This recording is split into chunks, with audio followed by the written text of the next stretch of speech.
Hey everyone, I've made some amazing progress, personal progress, okay, for myself in my study of the gun martial arts, okay, because I study guns, right, and shooting as a martial art. It's, if you guys follow my channel, you guys will see that I do medieval combat. That's the same, right? It doesn't matter what type of weapon I'm using, whether it's guns, swords, daggers, fists. Fighting is fighting, okay? So to me, what I do on this channel, it's all martial arts related, regardless of what the tool is, okay?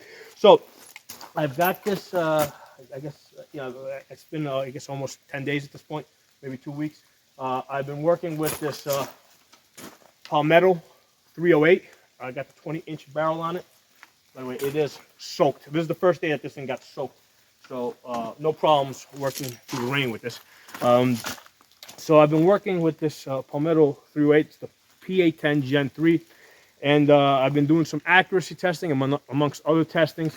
And what I noticed is when I was shooting it with Tula, I mean, I was getting, I had initially zeroed it in with Tula. I got, Tula 308. I got a nice, it's upside down. It was a nice, I think 2 inches. I think I've been as low as 1.5 inches with this Tula 308. And then I got in this other, I also did this German M80 ball. I think that was coming in at about like 1.25 inches. So the gun's shooting great. Then I got in this Freedom munitions, right? So this thing's shooting 1 inch. And my best group came in with this at 0.75. So the rifle is now officially sub MOA. I've hit 0.75. It was a 3-shot group. But I've hit a number of 1-shot groups with it, right? So it's definitely 1 inch. 1 inch is no problem if I'm doing my job right, which is not all the time. So anyway, the issue that I ran, and I posted this in the video that I did on Freedom Munitions, it seems like it was shooting right, okay? So I had zeroed in the rifle with Tula, okay? So that was centered, right? I had that center. When I'm shooting with this, like the first day I'm shooting this, right, I see that it's about 2 inches to the right. I'm like, well, I don't know. I shoot it again the next day. This time I'm 1 inch to the right, okay? I'm like, why the frick is this shit happening? So you know what I did today? I put this Monstrum Bubble-Level on it, right?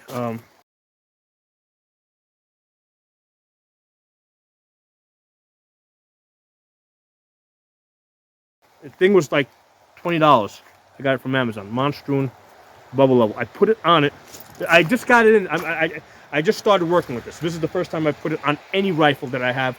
I've never really worked with it in the past. The reason why I got it is because I saw somebody else's video, and they were using it on an LPVO where they were shooting at distance. Because at distance, if you're shooting like 500 yards and you got a bullet drop compensator, if your rifle is canted just a little bit, right? Let's say you're on a bipod on uneven ground, and your rifle is just canted a little bit, and you're using a bullet drop, that can like throw you way off. Okay, you're going to be completely off, and that made like all the sense in the world to me. I'm like, yep, got to get a bubble level. Okay, so I'm looking around on Amazon. They've got these ones that kind of stick off to the side a little bit.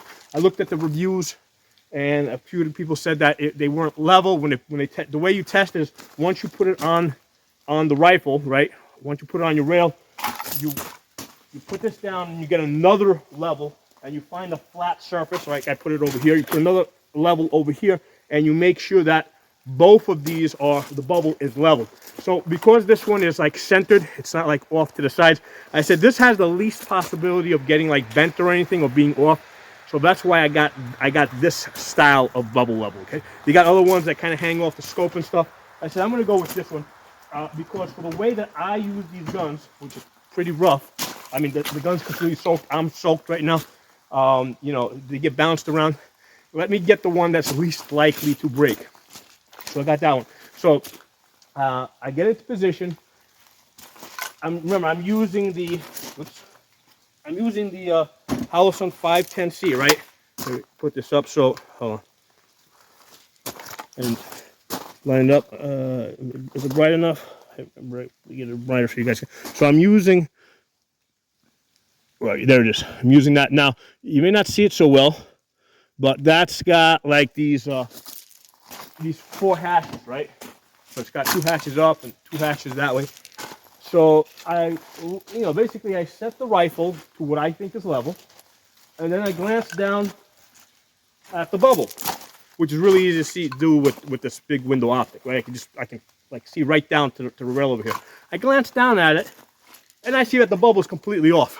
Okay, so then I rotate it, and this is where I realize that the fucking ground is crooked. Okay, all these years I've been shooting here and zeroing rifles in over here. Okay, the ground is slightly crooked. I forgot which way it goes.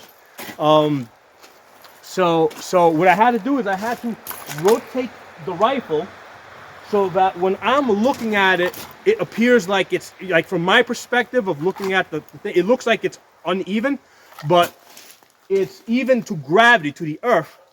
It's uneven to the ground, okay? So you will never, ever know that unless you've got a bubble level on this, okay? So for $20, it's like, holy shit, I gotta get like 10 of these now. I'm just gonna get 3. The $20. I'm just gonna get 3 because I mean I don't shoot all the freaking guns at one time. I have 3, and they're gonna live, I think, on scopes that have bullet drops, and then I can move them around when I need to move them around because it unscrews pretty easy. So anyway, I put that on. I level off the rifle, right? So from my perspective, when I'm looking at it, it looks like it's crooked, but it's even to the ground, to gravity, because remember, the bullet is interacting to gravity, not to the shape of the ground, okay? So I throw the Tula in there, and by the way, the other one got completely soaked. I did this twice already, okay? And it's dead bullet accurate. Now, mind you, the groups aren't that great because it was pouring on me pretty good, and basically I'm shooting with freaking water droplets all over this shit, okay? So I'm shooting through the water droplets, but despite water droplets, the ones that you see in circle here, right, there's 6, the circle, 1, 2, 3, 4, 5, 6, the circle ones are Tula, right? Pretty centered, okay? And the ones that you see without the circle, 1, 2, 3. There's 2 in that freaking hole over there. Okay, 4, 5, 6. That's with this the Freedom munitions. And I knew it. I'm like, you know what? The Freedom munitions is a little bit more accurate. Watch, it comes right down the center inside of the Tula, and that's exactly what it did, man. It came right down the center inside the Tula. So I have to issue an apology to Freedom Munitions, because the other day when I was like reviewing, like shooting this ammo, and I'm like, yeah, this stuff shoots great, right? It shoots like .75, but the motherfucker shoots to the right. Why does it have to shoot to the right? It's not the ammo, man. It was me. The gun was canted, and I was surprised. I'm surprised that, like, at the 100 yards that I'm shooting in this, right? I'm surprised how having just that little bit of a cant was making enough of a difference to like shift like my groups out here. Because I was with the Freedom Munitions, the day I was shooting it out here. It's just that day, for whatever reason, I was like, I was consistent because I'm getting like these tight, 1-inch groups, but I'm consistently canted, okay? And you will never know that unless you got a bubble level on your rifle, okay? You will never know that. You'll be like, and now, when I shoot, right, once I get into position, right, I generally don't move. But if you are like getting on and off the gun, or if you tend to move the gun, if you keep canting this gun between your shots, yeah, you're gonna get groups like this, and you're gonna be like, yeah, this ammunition sucks. You might be doing everything right, right? You might be looking at your dot, right? You might be looking at your dot, and you might be like this, just like you're here, and you're going boom, boom, boom, boom, and you're like, I'm staying on my dot. I'm keeping my dot or my chevron on the bullseye. So I know I'm shooting right. I'm shooting correctly. So it's like, why are the groups all over the place? But if the gun is canted and you're changing your cant every time you shoot, especially with a 308, which tends to jump a little bit, so that increases the possibility that you're gonna get off the gun to readjust. Because when I was shooting, let's say with the 5.56, I'd never noticed it this much, because I guess I was adjusting less. Because this has a little bit more of a kick. So it's more frequent that I think I have to adjust a little bit. But yeah, that fixed my problem. Okay, it's like I can't believe I've been shooting all these years without a bubble level on the gun. You know, for the type of shooting that I do, where like I mean, obviously I do like you guys see me doing a lot of the tactical stuff where I'm moving and shooting, but I also you guys see me go to gun ranges where I'm shooting 500 yards to 800 yards. This is a game changer. If it's making that much of a difference at 100 yards, where this ammunition here, right? This ammunition here had shifted all the way over here and it was grouping out here, okay? Even though it's like 1-inch groups, right? Because think about that. If I'm shooting 1-inch groups over here, right, consistent, right, it means that my trigger pull and my hold is consistent. So the only thing that's made the bullet shift from the center to here is the fact that the gun is slightly canted. I think it has to be canted this way because the dots, I don't know, whatever. It doesn't matter. I'm not gonna figure that shit out. But if the gun is slightly canted, it will either throw your bullets that way or throw your bullets that way, and it will throw you off. So that's like, and it's like that's why I'm sitting here in the rain today. It's like because I initially I shot this. It wasn't raining so hard, and I saw I shot the Tula, I shot the Freedom. I'm like, wait a second, this shit's in the center now. I'm using this bubble thing over here, and I'm centered. I'm like, I gotta figure this shit out now. I gotta prove this. And I did like, you know, I shot a whole bunch like this. I think after I did the initial one, I did, because I'm doing groups of 6 now, right? So I did 6, then 6. I'm like, center. That paper got trashed in the rain. And then I put up this one, and I did the same thing. I did 6, and then 6, and everything's coming in center. And I have not adjusted the scope at all from the other day when I was shooting it. And if you guys go back and you look at the other videos where I'm shooting Freedom munitions, you'll see that I posted the picture. You'll see that it's like it's way off to the right. So I'm stoked. I'm like super excited. I feel like I have moved my shooting to a new level. Okay, tiny level. Because imagine if it's making that much of a difference at 100 yards. Imagine what it's doing at 500 yards, and you know that I'm trying to shoot at, and 600 yards, and I plan to take this rifle out to 1,000 yards, right? That's why I got this 308 20-inch, because I plan to shoot this at 100 yards. You can't. I mean, I don't think I can shoot. You can shoot those distances without the bubble level, because it's not just a question of you saying, okay, the rifle is level on the table. The rifle. It doesn't matter if the rifle is level on the table. Okay. If the ground is crooked, you need to adjust to gravity, not the ground. So it doesn't matter. You could be on the side like this, right? Because let's say the ground is like slanted like this, and you might be, yeah, okay, great. The rifle is like this now. It matches the ground.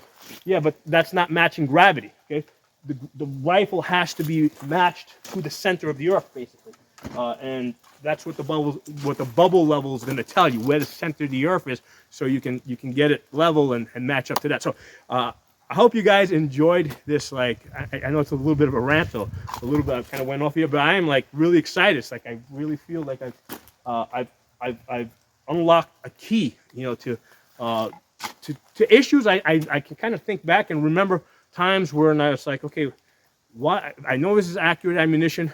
I know that my hold was good, right? Because I can see it going boom, boom, boom, boom, right? I can see I'm not moving my chevron or my crosshairs off the bullseye. Why is my group opening up? Because the cant was changing. Okay, so thanks for watching. Drop some comments. I'm going to include a playlist for this Palmetto AR-10 where I've covered a whole bunch of things. I know a lot of people do like 30-minute review. I think there's just so much over here that it can't be done in just a one review. So that's why by the time I'm done, there's going to be something like 20 hours of video on this gun covering different topics. Okay, and also check your subscription because I know YouTube has been unsubscribing people. People have actually told me in the comments that they go back and they unsubscribe. So check the subscription. Thanks for watching. I'll talk to y'all soon. Hey everyone, I was about to start my workout and I figured out that I needed to figure this cant out. So the red represents, well, the blue represents the line of sight, right? So that's the line of sight right there. That's straight. And then the red is the bullet coming out of the barrel, okay? So the bullet comes out low, right? And because it has a 50-yard zero, it rises high, okay? So if I cant this to the right, right? You can see how it crosses over to the right by me canting it to the right, okay? So that's how that cant is working out, right? So I had a cant, right? Instead of being straight like this, I was canted like that. And that's what made me shift over to the right.